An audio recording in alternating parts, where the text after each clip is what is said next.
তিন দফা দাবিতে এই মুহূর্তে শাহবাগ অবরোধ করে অবস্থান করছেন জুলাইয়ে আহতরা। দর্শক, আপনাদেরকে সরাসরি সংযুক্ত করেছি শাহবাগ মোড় থেকে, এবং যেখানে কিন্তু সকাল থেকে অবস্থান করছিলেন জুলাই আহতরা, এবং তারা যে দাবিগুলো করছিলেন আওয়ামী লীগকে নিষিদ্ধ করতে হবে, একই সাথে তারা বলছিলেন জুলাইয়ের ঘোষণাপত্র এবং যারা আহত রয়েছেন তাদের সুচিকিৎসার, এই সর্বমোট তিনটি দাবিতে কিন্তু তারা তাদের এই অবস্থান কর্মসূচি চালিয়ে যাচ্ছেন। দর্শক, আপনাদের যদি জানিয়ে রাখি, গতকাল রাতে কিন্তু আওয়ামী লীগের কার্যক্রম নিষিদ্ধ করে প্রধান উপদেষ্টা ডক্টর মোহাম্মদ ইউনূস সহ যারা উপদেষ্টা পরিষদ রয়েছেন সেই উপদেষ্টা পরিষদে কিন্তু সিদ্ধান্ত নেওয়া হয়েছিল, এবং তারপর থেকে যে চলমান দুদিন যাবৎ যে চলমান আন্দোলন ছিল সেটি কিন্তু সেখান থেকে, অর্থাৎ এই শাহবাগ ছেড়ে কিন্তু তারা চলে গিয়েছিলেন। তবে এই আহত যোদ্ধা যারা বলছিলেন, এখানে কিছুক্ষণ আগে কিন্তু কথা বলছিলেন, তারা জানাচ্ছিলেন তারাও কিন্তু গত দুদিন যাবৎ এই শাহবাগ এবং প্রধান উপদেষ্টা ডক্টর মোহাম্মদ ইউনূসের বাসভবন যমুনার সামনে তারাও অবস্থান করেছিলেন। তবে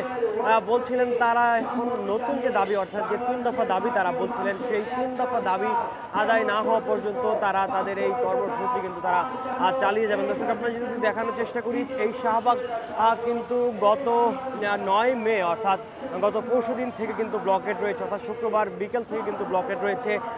গতকাল রাত 11টার সময় যখন আইন উপদেষ্টা আওয়ামী লীগের কার্যক্রম নিষিদ্ধের ঘোষণা দিয়েছিল, তখনও কিন্তু এই শাহবাগ ব্লকেট ছিল, এবং ভোর রাতের দিকে কিন্তু হাসনাত আবদুল্লাহ ঘোষণা দিয়ে এখান থেকে তারা চলে গেলেও কিন্তু এখন পর্যন্ত এই শাহবাগ ব্লকেট রয়েছে, এবং শাহবাগের ব্যারিকেডগুলো কিন্তু এখনও সচল এখানে রয়েছে, যার কারণে যান চলাচল কিন্তু বন্ধ রয়েছে, এবং এই শাহবাগ মোড়ে কিন্তু কোনো ধরনের যান চলাচল করতে পারছেন। তবে বিকল্প রাস্তা হিসেবে ইন্টারকন্টিনেন্টাল মোড়ের পাশে যে সড়কটি এবং কাকরাইল মোড়ের সেই সড়কটি কিন্তু ব্যবহার করা হচ্ছে। দর্শক, এমনিতেই গরমে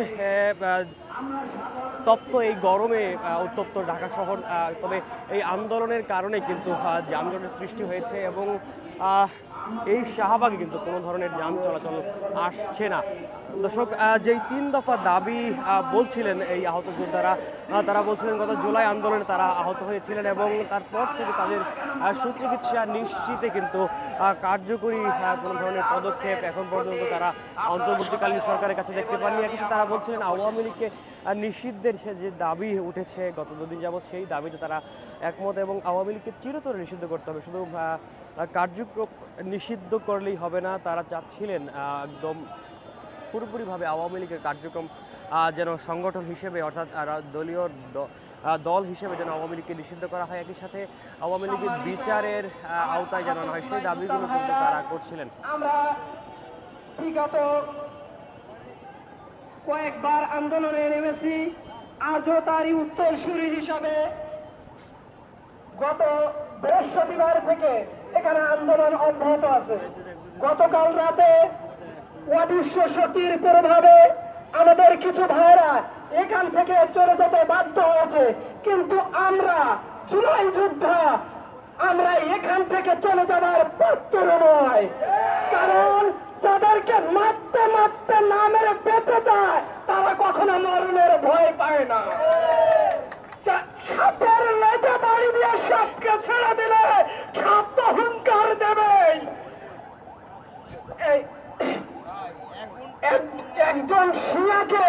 একজন সিংহকে যদি জেলে বন্দি করে রাখা হয়, সিংহের যে কটা বাচ্চা বাইরে তারা কিন্তু একটা একটা সিংহ, তারা যদি হুঙ্কার দেয় প্রকম্পিত, সুন্দরবন প্রকম্পিত হবে। আমরা এক একজন বিপ্লবী চুলাই, মনে রাখতে হবে আমরা যদি হুঙ্কার দেয় প্রধান উপদেষ্টা আপনি অতি বিলম্বে আমাদের দাবি মেনে নেন, অন্যথায় আমরা যেমনি ভাবে স্বৈরাচারী শাসক খুনি হাসিনাকে কিক মেরে ভারতে পাঠিয়ে দিয়েছি, অন্যথায় আপনাদের পরিণতি তেমন হতে পারে। আপনারা আমাদেরকে রক্ত চক্ষু দেখিয়ে আমাদেরকে দমন করিয়ে রাখার মতো সক্ষমতা সারা বিশ্বে কারণ নেই। আমাদের দেখে পার্শ্ববর্তী রাষ্ট্ররা আমাদের আইডল হিসেবে মানে, তার মানে আমরা বাংলাদেশে 24-এর গণ-অভ্যুত্থানে যারা বিপ্লবী যোদ্ধা ছিলাম আমরা কেউ নিজ স্বার্থের জন্য লড়িনি। আমরা দেশের মানুষ, দেশের মাটি, দেশের মানুষের জন্য লড়েছি। এখানে মানুষের অধিকারকে ফিরিয়ে দেওয়ার জন্য লড়েছি। এখানে মানুষের নৈতিক অধিকারকে স্বৈরাচারী শাসক ছিনিয়ে নিয়েছিল। আমরা 5ই আগস্টে তার নিশ্চয়তা দিয়েছি।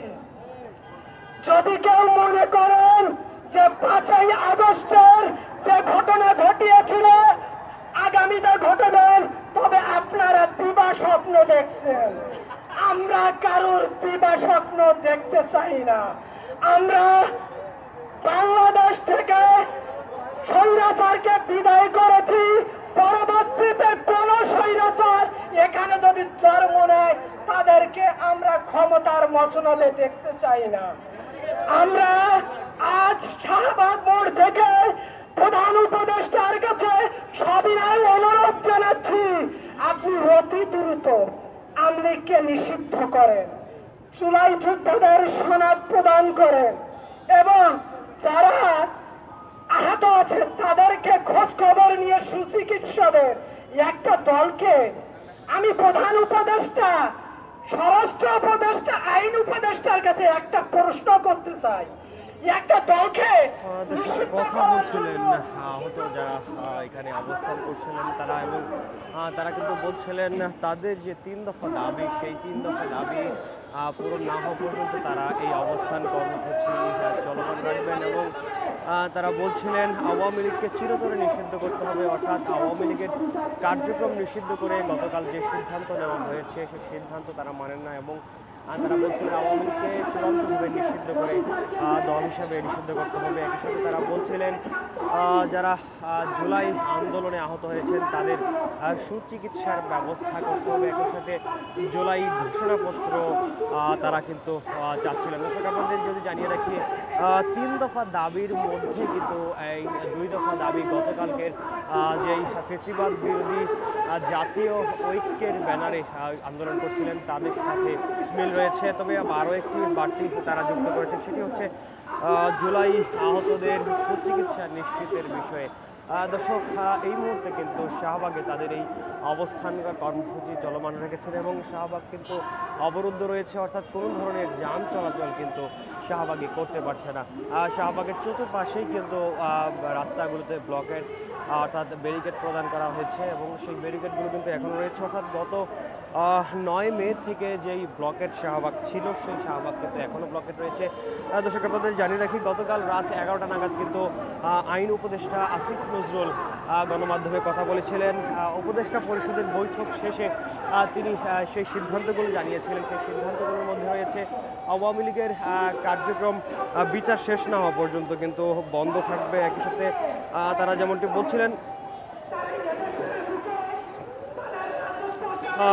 বিচার শেষ না হওয়া পর্যন্ত আওয়ামী লীগের যাবতীয় কার্যক্রম নিষিদ্ধ সিদ্ধান্ত নিয়েছে অন্তর্বর্তীকালীন সরকার এবং সেই সিদ্ধান্তই কিন্তু জানিয়েছিলেন আসিফ নজরুল, আইন উপদেষ্টা আসিফ নজরুল গতকাল রাত 11টা নাগাদ গণমাধ্যমের সামনে। এবং তিনি আরও যেমনটি জানিয়েছেন আন্তর্জাতিক অপরাধ ট্রাইব্যুনালের আইন সংশোধনের অনুমোদন হয়েছে সেই উপদেষ্টা পরিষদের জরুরি বৈঠক এবং সংশোধনী অনুযায়ী আন্তর্জাতিক অপরাধ ট্রাইব্যুনাল কোনো রাজনৈতিক দল, তার অঙ্গ সংগঠন বা সমর্থক গোষ্ঠীকে শাস্তি দিতে পারবে।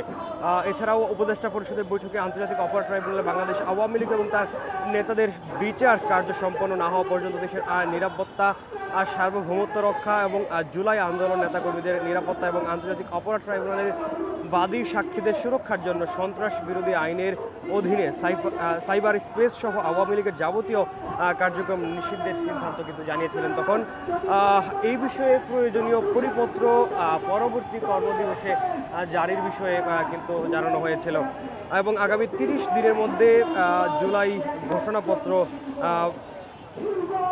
কিন্তু ঘোষণা প্রকাশের বিষয়টিও উপদেষ্টা পরিষদের বৈঠকে সিদ্ধান্ত নেওয়া হয়েছে।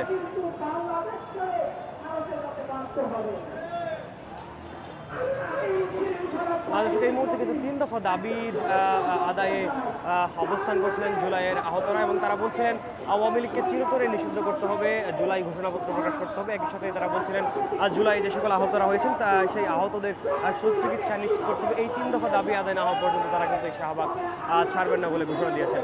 দর্শক এই ছিল শাহবাগের সর্বশেষ পরিস্থিতি।